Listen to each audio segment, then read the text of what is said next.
When I left my hometown, I had no idea what kind of future awaited me. It felt like walking into a thick fog, uncertain of my direction but sure that I needed to keep moving forward. I thought I was leaving behind a life of comfort, only to realize it was built on lies and deceit. With no clear plan, I wandered aimlessly until I came across a small town that seemed as lost as I was. The quiet, the simplicity, and the chance to start over strangely appealed to me. In those early days, I craved a new beginning more than anything. I didn't have much to my name, but that didn't matter. I had to distance myself from the past, so I grabbed an opportunity most people overlooked, a rundown gas station. It wasn't much, but it offered a blank slate to rebuild my life. I knew that here, far from everything familiar, I could finally find some peace. The first thing I did was build a spacious retail store at the front of the property, facing the fuel pumps, intending to meet the town's needs. After the local grocery store closed at 7 p.m., I modified the pumps for self-service. To do this, I relocated the storage tanks, making the pumps visible from the store and freeing up ample parking space in our large lot. From 7 p.m. until midnight, those became our busiest hours. The convenience store operated 24/7, while the garage in the back opened from 8 a.m. to 5 p.m. on weekdays. I often came in on Saturdays for special projects. The bar wasn't thrilled when the store began carrying basic booze. It was like most small-town businesses. You wouldn't get rich quick, but it provided a good living and added much-needed jobs to the community. Each year, we managed to save more than most. With little employment outside of farming, most young people left town as soon as they could. After some restructuring of the store's merchandising, thanks to a woman I hired, the business became successful quickly. It repaid the investment I had made as a shareholder's loan, and we doubled the staff because of how busy it got. On Friday and Saturday nights, we sold a lot of junk food to people leaving the bar, trying to sober up before heading home. Sundays were popular for selling cold beer at reasonable prices. I was sipping a double shot of Jack Daniels with a glass of iced water and a lemon slice on the side, having just finished replacing a steering column in an old truck. It was a family heirloom, his pride and joy. It took me 8 months to find the part, and I had to hand fabricate some attachments. His family had driven that truck since the 40s, and he wasn't about to let it go. If he had his way, I thought, he'd be buried in it. Between 4 and 7 was the best time to be here in the bar. Most of the regulars would be having supper soon. The place would fill up with the music crowd when the band started. The farmhands brought the farmer's daughter for fun and after-work entertainment. In the 6 3/4 years I had been here, I built a solid reputation and made many friends. Most locals watched out for each other and would tip each other off if something unusual happened. I came to the bar once a week, always on Saturdays, at the same time for my one and only drink before heading home. It was my downtime, a moment to gather my thoughts in peace. Then I saw them walk in. I wished I hadn't. They ruined the end of a perfect day. I could still recognize them anywhere, anytime. And I wished I hadn't. The woman was my ex's twin sister, and the young man with her. I once called him my son. It brought back memories I'd rather forget. It reminded me how you can't see evil when you're living with it. Since I last saw him, he had grown. His appearance had changed a lot. He was starting to look more like his biological father. It proved to me that, eventually, the truth comes out. But why were they looking for me now? They went straight to the bartender and spoke with him for a few minutes. I watched her pull out a picture from her purse and show it to him. The bartender said a few words, and I watched them turn and walk out the door. I was thankful for my long, unkempt hair, full beard, and mustache, which gave me a completely different look, especially since I had lost the extra weight. No one noticed the text I sent out. "They're back. Be home when I can." About half an hour later, the bartender came over and sat down. "What did they want, Tom?" I asked. "They're trying to get a message to you. They heard a rumor you were living here and wanted to check it out," Tom replied. "They said someone named Willa is dying of cancer and doesn't have much time left. They're looking for you because she wants to make peace. I asked to see a picture of you, pretending I didn't recognize your name." "Who are they? And what do they want?" I lit a Pall Mall Red 100 after ripping off the filter. "The woman is my ex-wife's twin sister. The young man is my ex's son, whom she passed off as mine for years. Based on your read of people, what do you think?" I asked. "Are they telling the truth this time?" "Judging by their body language," he said, "they seem to be trying to be honest, but they're definitely hiding something big." I nodded. My ex-wife and her sister had always been masters of deception, showing you one face while stabbing you in the back. He got up and returned to his spot behind the bar. My thoughts drifted back to nearly 7 years ago. When I left that day, I told them I wouldn't be back for 7 years. They laughed at me like I was some kind of fool, and to them, I guess I was. They learned the hard way that day. It was the last time they saw or heard from me directly. They didn't believe I was serious or that hurt. They thought I was just angry over some prank they had pulled. Little did they know that a few weeks earlier, I had found out our youngest was actually my brother-in-law's son. That revelation set me on a path of discovery, leading to where I am now. At that time, they had no idea that a family member had given me proof, saying she'd seen me get betrayed by Willa and Tammy, the evil twins, as she called them, one too many times. To her, they were black witches practicing pure evil.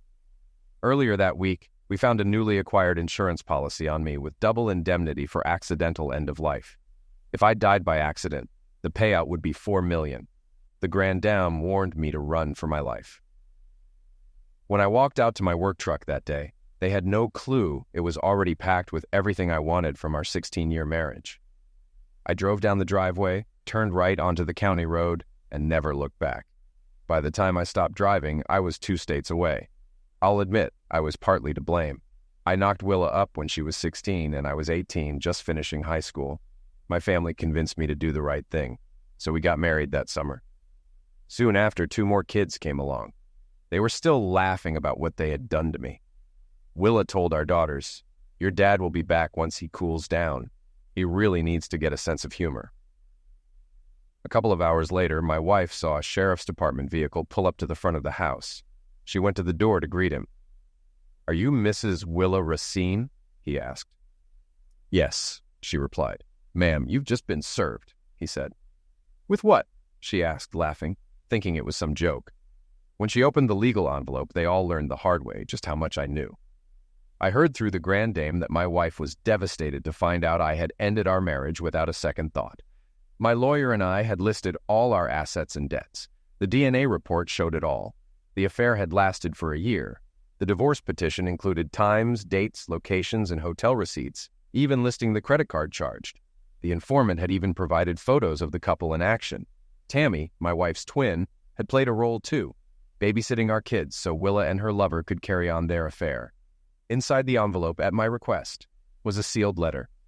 When Willa opened it, her sister, who was present, learned I was suing her husband for back child support, marital interference, and slander. That's when the laughter stopped. Suddenly, I wasn't the joke anymore. I was the one getting the last laugh. Their ongoing joke was that the only thing I was good for was making money. Everything I did seemed to turn to gold and create cash flow, so Willa and the kids were spoiled rotten. Later that afternoon, Willa found out I had sold the 3 businesses I built from scratch and paid off all our debts. Even the 2 apartment buildings we owned were gone. I'd sold them for a good profit. I canceled all the credit cards and removed my name from all the bank accounts. I signed over my half of our home to her and took half of what we were worth in cash.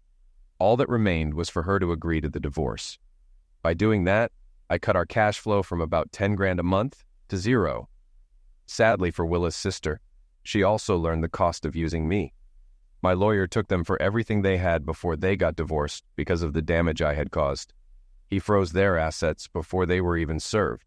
Once their divorce was finalized, they were both ruined. My lawyer called Willa's sister back to his office and reimbursed her with a quarter of what they lost. "Why is he doing this?" she asked. "My client never cared about the money," my lawyer replied. "For him, it was always about principle, something you and your sister clearly lack. By giving you this money, he hopes you'll learn from this experience and have a chance to start over."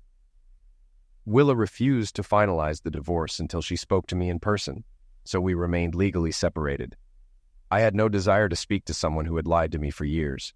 She had to work for the first time in her life. It was a new experience for her to learn how fast money disappears when none is coming in. My lawyer forwarded anything important to a mailbox I rented at a FedEx retail shop. Once a week, they sent everything to my business address. I did this on purpose because I knew, given our history, their schemes would never stop. The 2 sisters loved to play with human emotions and manipulate everyone around them. Knowing them as I did, I knew they would plot their revenge. It wasn't a question of if, but when. In their family, walking away was not an option. It would drive them crazy if they couldn't find me. The longer it took, the worse their payback would be. Until now, I thought I had outsmarted them. But with Tammy showing up, I knew their game wasn't over. I finished my drink and headed home through the back door just in case they were watching the front. I crossed the empty lot behind the bar, circled around the block, and used the back alleys to reach my pickup truck. As I was unlocking the door, a man stepped forward. "You're a hard man to find, Mr. Arthur," he said. "Seth Racine, I presume," I replied, turning to face him. "What makes you say that?" "My name is Peter Edwards."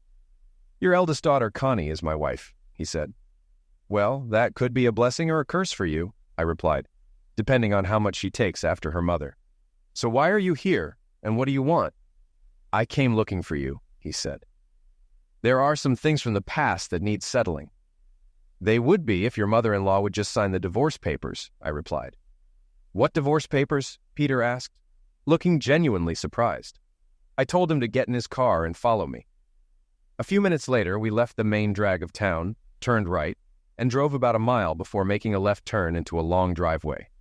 I stopped at a farmhouse and led him into my home office. I pulled out my divorce file, turned on the printer, and told him to make copies of anything he needed. Peter didn't need to know this wasn't my actual home.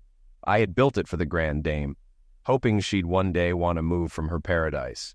Peter was a nice-looking young man, about 25, with professionally styled hair. He carried a natural self-assurance and seemed well-educated. But the question was he who he claimed to be? And was he part of Willa and Tammy's scheme? He used my Wi-Fi password and uploaded everything from my computer to his laptop.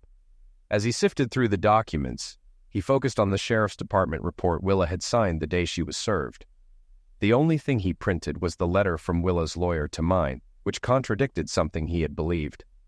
He showed no signs of knowing the truth he was uncovering. "Do you think Connie knows?" he asked. "That's a question you'll have to answer for yourself," I replied. "But I have a question for you. Is Willa really dying of cancer?" "Who told you that?" Peter asked. "Tammy was in town today with Seth, looking for me," I said. "That's what they told a bartender I know." "She's fine and living common law with her former lawyer," Peter replied. "She's currently pregnant with his second child. She asked me to find you so she could start the divorce, claiming she wants to remarry."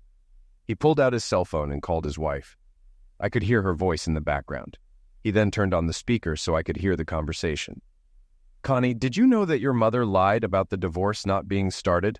Peter asked. "What are you talking about?" Connie replied. "You know our dad skipped town because he was going broke just after he left that day? Us kids weren't home when Mom found out. Later, Mom told us that it seemed our deadbeat dad had walked out on all of us. She and Aunt Tammy said he cleared out everything before he left town. If it hadn't been for our stepdad, we wouldn't have made it." "I'm sending you a legal file. Get my sister to watch our baby," Peter said. "Then get back to me once you've read it." As they continued to talk, I got up and grabbed 2 bottles of Bud, opened them, and placed one in front of him. "Why didn't you tell my daughter you found me?" I asked. "Connie and I have been married for almost 2 years. She gave birth to our son 3 months ago. For now, I'm not telling anyone I found you," Peter replied. "As far as anyone in the family knows, I'm working long hours investigating a case."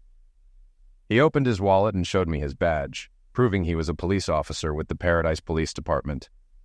I opened my laptop, navigated to my hometown's website, and clicked on the police department's page.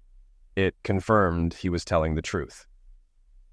"It was that fender bender reported a few months ago that gave me the lead to find you," Peter explained. "Connie filed a missing person report on you, which got forwarded to a watch for list. The insurance company informed me about the settlement in your favor." "So why didn't you tell Connie you found me?" I asked again. "After reviewing your detailed file, I realized something else might be happening," Peter said. "My first question was, what happened to the $250,000 Willa was supposed to have received on top of the house deed? The second is why everyone is lying about what really happened." "Sounds like someone's been fed a pack of lies, just like I was," I said. His cell phone rang. "It's my wife.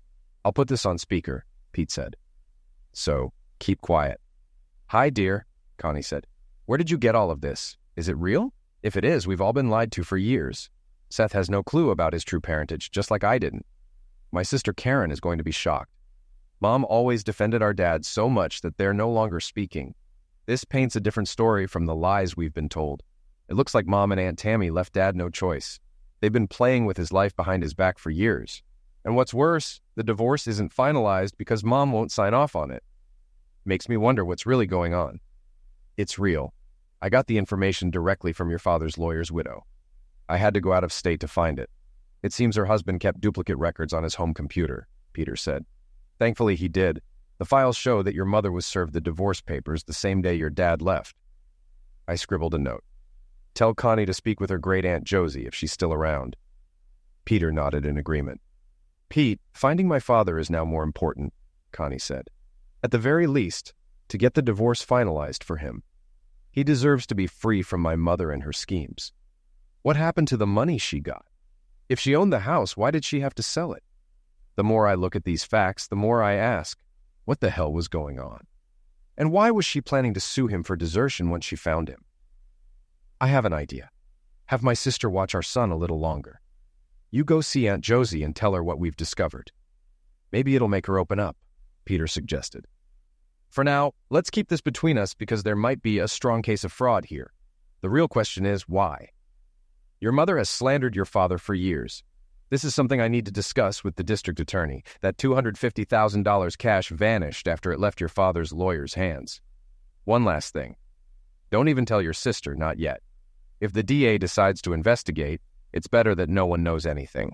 I got up to grab a couple of refills, giving them some privacy to finish their conversation. Why do you want Connie to talk to Aunt Josie? Peter asked. Josie was the one who gathered all the information on Willa and George's affair, I explained. She was never married, but she kept an eye on the extended family like a mother hen while raising her only daughter. Being a single mother changed her perspective on many things. She always believed Tammy and Willa had conspired to orchestrate everything. Both George and I were being used, but their ultimate goal is anyone's guess. If that's true, then why? Peter wondered. Josie's granddaughter Jody has been asking her to move in with her for years, I continued. Josie always said, not until the truth comes out. We see Jody when she visits town with her 2 sons. Jody lives a very private life just like I've had to. Dealing with the Withers sisters comes at a high cost to everyone around them. Willa and Tammy have been manipulating people for most of their lives. It wasn't until Josie gave me the evidence that I began to see it. Do you have any questions about your children and what's going on in their lives before I leave? Peter asked.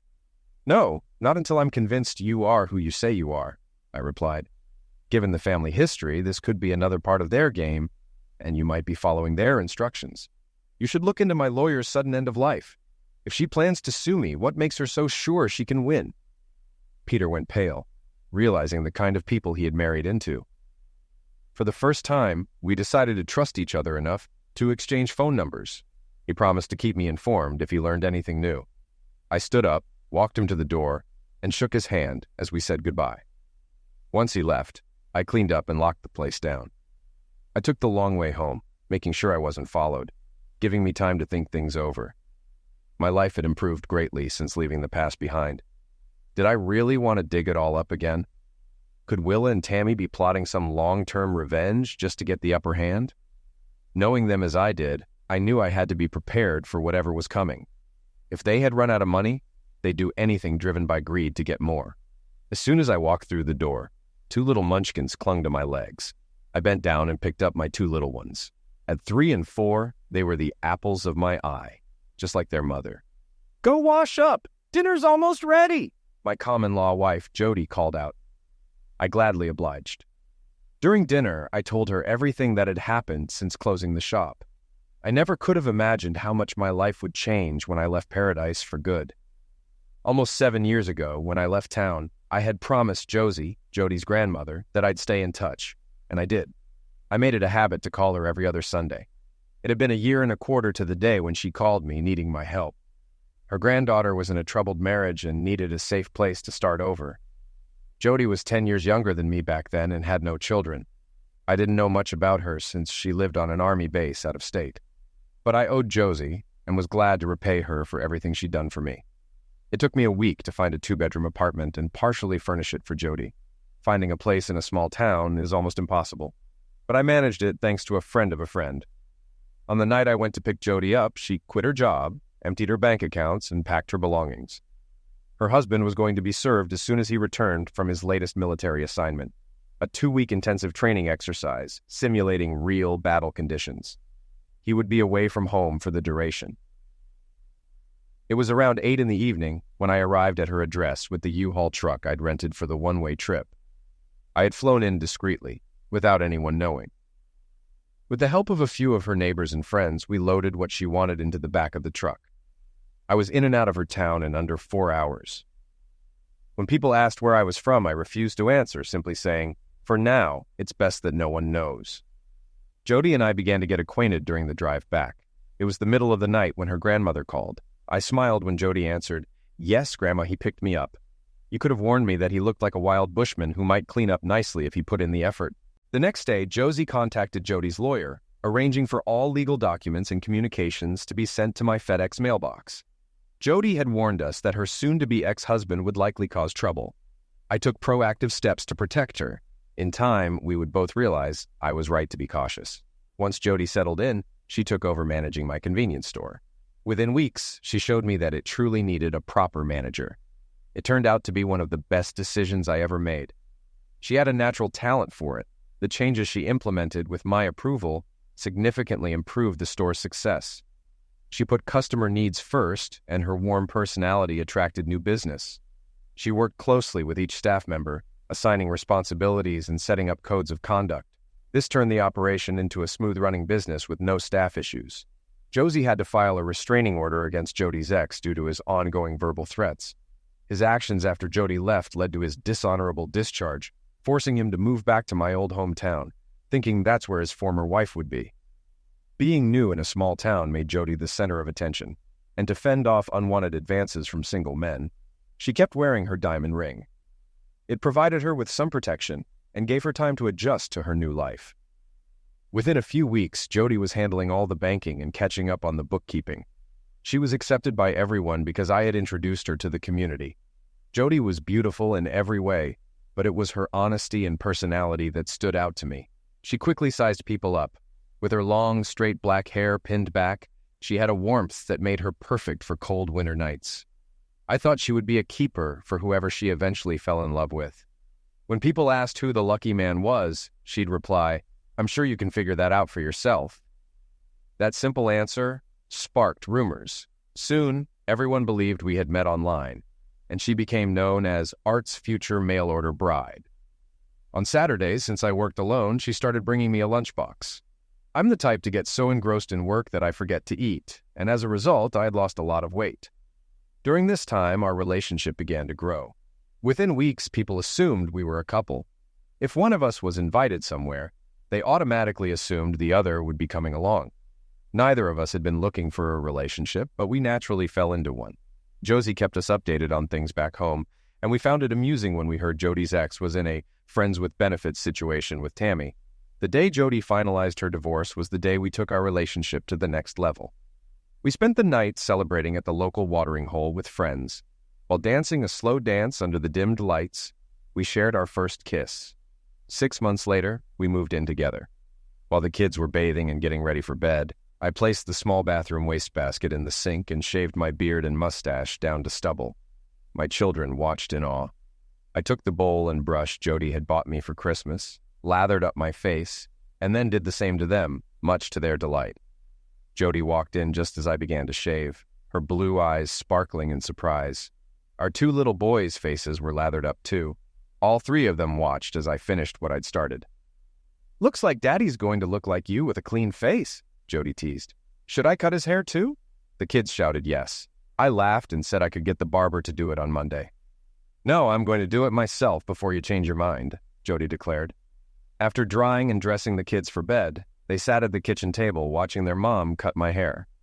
By the time she was done, I looked human again. There was more hair on the floor than what remained on my head. I barely recognized myself in the mirror. I told Jody she had done a splendid job and headed to the shower to wash off the stray hairs while she cleaned up. As I showered, her grandmother called. My daughter Connie had just left. Jody got the impression that Josie was preparing for a fight when it came to her sister's family. Josie seemed ready to take them down.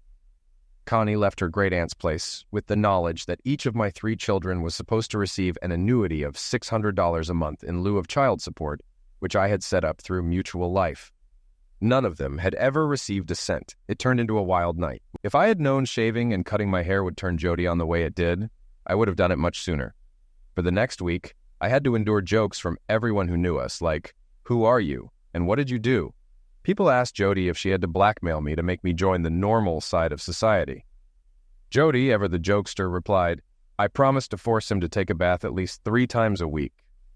Most people caught the humor. Some didn't.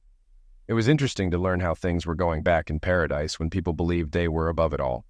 The bird of paradise informed me that I was going to be sued for abandonment, desertion, and back child support in civil court.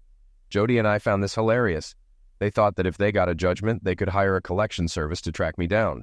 When the mail stork delivered the news, he thought it was a joke. His boss and the district attorney had even hired a lawyer to represent me. He explained they were using my situation to buy time and gather more evidence. Peter estimated that Willa and Tammy had stolen over $48,000 from each of my children. They were now re-examining my former lawyer's sudden end of life with a fresh perspective. Jody's ex-husband had become a person of interest in the case. Reviewing the cold case as I had suggested, the accidental end of life was now an open criminal investigation. If their findings were accurate, Willa and Tammy could face 7 to 10 years in state prison, and Willa's ex-lawyer, now her common-law husband, could be disbarred. Since he was the one filing the suit, they had to let the scam play out for charges to be filed. The lawyer hired for me would be paid by them. They wanted to gather all the records. I had to come forward at the end to give them time to build a stronger case against them. I looked in the mirror, half-jokingly checking for the word "sucker" branded on my forehead. For a couple of weeks, we enjoyed peace and quiet. Then Josie called us on Sunday night with some news. The paperwork was set to be filed on Monday. She emailed me everything she'd collected over the past 7 years. She had gathered a mountain of notarized statements, video-recorded personal conversations about what had been going on, and the names of 3 or 4 lawyers she recommended for a countersuit. What stuck out like a sore thumb was a $2 million accidental insurance policy on me. Neither of us had known it was still active. That explained where some of the money had gone. Jody learned that it had been taken out 6 months before I left. Jody and I spent half the night reviewing and forwarding all the information to the district attorney. We both now believed this whole thing was a setup to lure me back and take me out. The next morning, Jody called all the lawyers Josie had suggested and chose one. We emailed everything we had to them, along with a large retainer fee. As soon as Willa's team filed their writ, I would follow up with mine and have them served before they could reach me. Friday morning, Jody called me. "Josie is on her way here and bringing guests," she said. "They left Paradise on Thursday night, stayed at a hotel, and will arrive sometime tonight. They left under cover of darkness in case they were being watched." This told me things were coming to a head. Jody and I decided it was best to close the shop on Saturday and make it a true long weekend for the sake of family. Peter was driving, bringing Connie and their son. All Connie knew was that they were coming to see Jody. It was almost 7 in the evening when we saw the Ford Explorer and an Escape pull into the driveway. We could see 4 adults in the vehicles. As they approached, Jody saw the worried look on my face and squeezed my hand. My truck was parked in the garage, so they wouldn't know I was there. We watched them get out of their cars. "Who's all with Josie?" Jody asked. "That's Peter, his wife, my eldest Connie holding their baby, and Karen, my second oldest," I replied. "Are you ready for this?" Jody asked. "As ready as I'll ever be," I answered. I picked up our oldest child, and Jody, lifting our youngest into her arms, opened the front door. United as a family, we stepped out to greet our guests. I was the last person my daughters expected to see. Karen immediately burst into tears. I handed my son to his great-grandmother and pulled Karen into my arms, holding her close. Connie, after passing their son to her husband, came over to me as well. It took a few minutes for emotions to settle down. Both of my daughters had grown into beautiful young women. Seeing them standing there side by side created a memory I would never forget. "It's good to see you again, Peter," I said, shaking his hand. After the introductions, Jody served up a huge dinner. It was a good thing she'd prepared extra. A prime beef shoulder roast, mashed potatoes, gravy, fresh homemade buns, Yorkshire pudding, and green beans. The meal was topped off with hot apple pie fresh out of the oven. Once our kids were settled in, we began discussing everything. First off, Art, is it all right if I call you Dad? Peter asked. I nodded in agreement. Then, Dad, Peter continued, the district attorney now believes Jody's ex's car was involved in the incident that led to your lawyer's end of life. We've tracked down the current owner and are working with the state to do a paint comparison. If the evidence connects, he'll be charged with manslaughter. Peter explained. The fire that destroyed his office happened that same night and has always been classified as arson by the fire inspectors. You can see him in a video, standing in the background watching the building burn. Since Willa and her lawyer had the divorce record sealed, they think there's no documentation to confirm what's really happened up to now. They filed the lawsuit against you this week. Jody glanced at me, her eyes tearing up. I always thought you were being overprotective when you moved me here. Now I see you weren't. I used to think the questions you asked my grandmother were a bit much, but now I get it. You needed to know what kind of man we were dealing with before making a plan. Willa and Tammy were served with your countersuit on Thursday, Peter added. Josie said they must have realized then that I was in contact with you. We were worried they'd come after me, which is why we made this rush trip here. Grandma, your house is ready for you to move into, Jody said. It's fully furnished. All you need to bring is your clothing. I've got most of it with me in my car, Josie replied. Connie agreed to ship the rest, along with my personal items like the antiques. I've given her power of attorney to sell the house and furniture. It was time for me to get out of paradise quickly. I'll drive back with Peter and Connie, Josie added. You handle the move. It's time to see if our suspicions are correct, I said. What suspicions? Peter asked. That the suit they filed against me is just a ruse to draw me out, I replied. With that $2 million accidental end-of-life policy on me, it's pretty clear that my lawyer's end of life was a test run for what they'd planned for me. Peter, Connie, Karen, and Josie all went pale. It was like they were seeing the truth for the first time. None of them had pieced together the whole plan until now. Oh my God, they were planning to eliminate you, Dad, Connie said. And you knew it before you left. That's why you left the way you did. I gave a slight smile. I had a good idea back then, but even my lawyer didn't believe me. Unfortunately, he found out the hard way that I was right.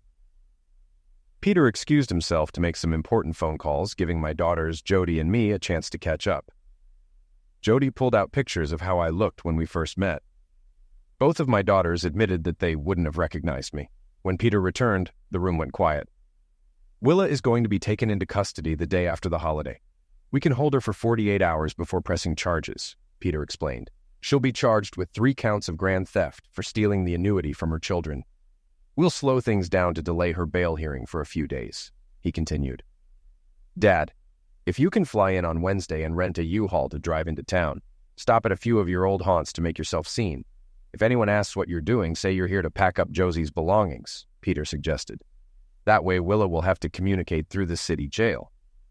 The DA said your theory makes perfect sense.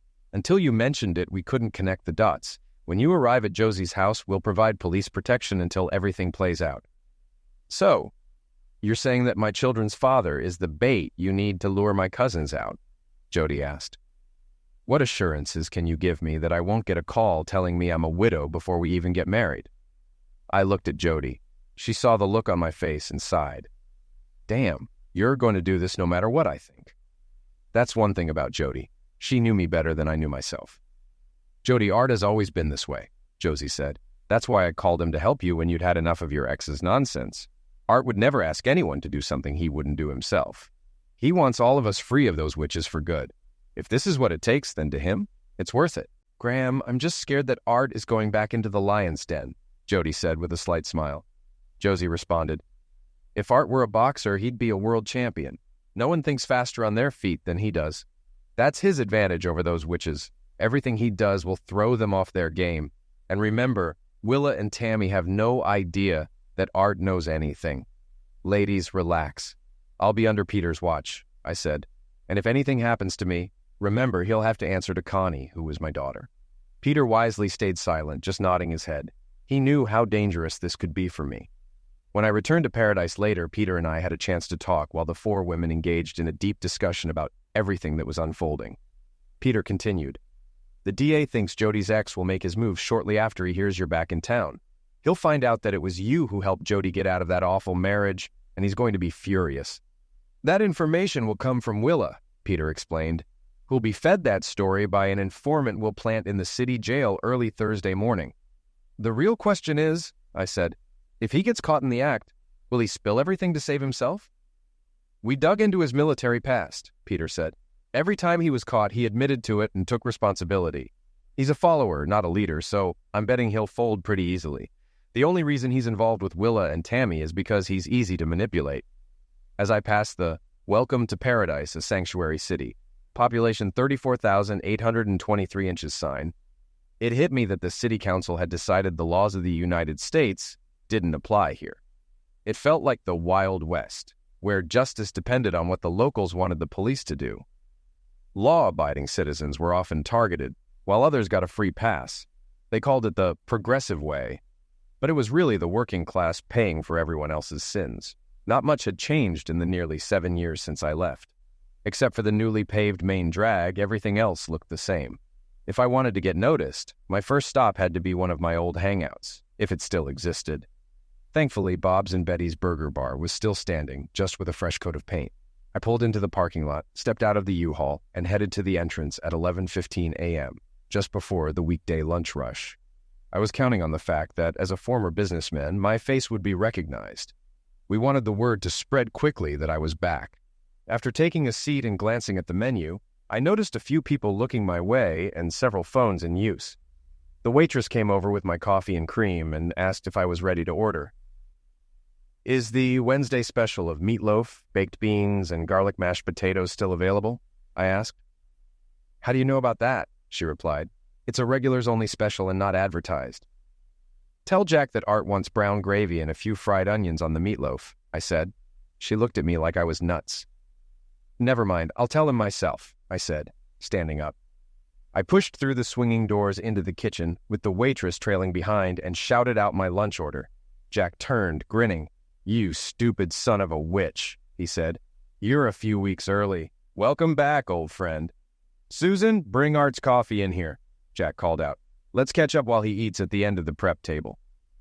Jack was the original owner's son and had kept the place's name unchanged. We'd been friends most of our lives. We chatted until the lunch rush died down. He asked one of his staff to call his wife to come join us so we could catch up properly. "Art, you should know that after you left, my wife cut off her friendship with Willa and Tammy," Jack said. "She didn't like what they did or said about you and the kids." "Jack, a lot is about to happen," I replied. "An arrest took place last night, and if people are thinking clearly, it will trigger a chain of events like falling dominoes. Connie's husband, Peter, is working with me, which is why I came back early." Jack looked at me seriously and said, "He's one hell of a cop, one of the straightest guys around. He put 2 former city councilors in jail for corruption last year. You'll have to fill me in later. Too many big ears around here." I watched as Sasha pulled into the parking lot. Damn, she looked good. I sat down, waiting for her to walk in. I knew she would see me from the back first and not realize anything was up. "Jack, what's so important?" Sasha asked as she came in, before catching sight of me. I stood up and turned to face her. Sasha, my younger sister, lost it when she saw me. Her big brother was back. I pulled her into a tight hug as if no time had passed. It took a few minutes for her to calm down, and Jack motioned for the kitchen staff to give us some privacy. "Do Mom and Dad know you're back?" Sasha asked. "No, and let's keep it quiet for a few days," I replied. "Is this about Willa getting taken into custody last night?" she asked. "Yes, and things are going to get worse before they get better," I said. "Once I reach where I'll be staying, I'll be under police protection. All I can say is that the police are revisiting my former lawyer's end of life with new eyes. They now suspect it's connected to the arson of his office." The look on both Jack's and Sasha's faces said it all. With what had been going on in Paradise, it was well known that the DA, appointed 3 years ago, was working to clean up unresolved cases. "You're the bait to draw someone out," Jack said quietly. "If we're right, an arson, a liquidation, and several other crimes will be solved in the next few days," I replied. "All of this was orchestrated to force me to return. Willa's arrest and my sudden return will throw their carefully planned scheme into chaos." "What's really behind it all?" Jack asked. "A $2 million accidental end-of-life insurance policy," I replied, taken out on me. My sister walked with me to my rental truck in the restaurant parking lot. We were chatting when we noticed Tammy pulling in. "Where are you staying?" my sister whispered. "At the Grand Dame's place," I replied. I'm here to move her things to her new home. She wanted to get out of Dodge before everything goes down. Josie left town? Sasha asked, surprised. She wants to be closer to her granddaughter and our 2 sons, I said with a smile. Jody and I have been together for over 5 years. We have 2 boys who just turned 3 and 4. My sister was stunned. You and Jody? How? Josie and I stayed in touch all this time, I explained. When Jody needed help getting out of her bad marriage, her grandmother called me. I went in and relocated her to where I was living. We suspect her ex is responsible for my lawyer's end of life and the arson at his office. Do Tammy and Willa know that you're aware of what's going on? Sasha asked. No, but they'll start to figure it out as they make their moves, I replied, just as Tammy began walking toward us. Artem, I need you to drop part of your suit against us, Tammy demanded. The DA is pressing charges against Willa within 48 hours. Sorry, but my lawyer says we can't, I said. Willa's new divorce petition claims desertion, abandonment, and back child support. Until the divorce court makes a ruling, everything has to stay as it is. You can't be serious. How are we supposed to get her bail if we don't have any assets? Tammy asked. You have a court order freezing everything. Maybe your father could help by putting up his house as security, I suggested. After all, you're both his daughters. Tammy turned and walked away, visibly frustrated. Willa and Tammy's father has wanted nothing to do with them, Sasha said. Not since he found out about Seth's real parentage. He says they turned out just as bad as their mother. That put a smile on my face. With that conversation over, I climbed into the U-Haul and drove toward Josie's house, making a few stops for packing supplies. 3 hours later, I was backing the truck into her driveway. Using the large mirrors, I maneuvered it as close to the garage door as possible. After hopping out, I locked the truck and entered the house. I did a walkthrough to make sure nothing had been disturbed. Josie had told me she left the curtains open, but I noticed they were now closed. I texted Peter to ask if he had closed them. He replied, confirming that officers inside the house might have done it. With that information, I unlocked the front door and went inside. Mr. Racine, an officer greeted me, handing over his cell phone. Peter Edwards wants to talk to you. Hi, Peter, I said, taking the phone. It looks like the right people know now, Peter replied. Tammy approached you at the burger joint earlier, asking you to lift the freeze on Willa's assets, and you refused. I did, I confirmed. We caught Willa and Tammy on tape discussing moving up their plans. Jody's ex, Brad Press, came up a lot in their conversation, Peter explained. Willa told Tammy to let him know you know where Jody is. That alone should motivate him to do what we need. It looks like our thinking was right, Peter continued. An hour after that conversation, Brad showed up. Willa told him where you were staying. Our informant, who got arrested today, told her you'd come back to help move Josie. When Brad asked where, Willa said it was to Jody's place. Minutes later, I opened the garage bay doors and began unloading cardboard boxes from the truck, setting up to pack the house. Around 6:30 p.m., a pizza delivery arrived from Papa John's. I answered the door when the delivery driver knocked. Are you moving? He asked. No, I replied. Just came back to help a friend. Brad made his move around 11 that night. Using a tire iron, he smashed the lock on the front door and slipped inside. Seeing the kitchen light on, he headed there. Drawing a 9mm weapon from under his shirt, he found me sitting at the table, sipping a cup of coffee. Hello, Art, Brad sneered, a cold look in his eyes. Willa and Tammy send their greetings. I'm here to find out where Jody is so I can go visit her. Sorry, that's something I'll never tell the man who eliminated my lawyer, I replied calmly, meeting his gaze, or the one who torched his office. But before you eliminate me, and we both know you're planning to, how much did they promise you from the insurance settlement? What makes you think I did that? He asked, taking the bait. Because you seem like the kind of guy they could easily manipulate into doing their dirty work, I said evenly.